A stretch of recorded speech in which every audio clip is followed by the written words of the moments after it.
going to show you how to make a great square knot. When you have a large square scarf or a mini square scarf, a beautiful square knot makes the difference between it having kind of a classic look versus I just threw it on and it's a hot mess.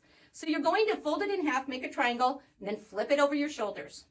I'm going to take one end, I'm going to cross it over the other and pull it up through the center. And now I'm going to take this one that's in front, make a loop with my finger. I am going to cross it behind that other tie and then pull it back through that loop that I created. And you do this, you should have a beautiful looking knot.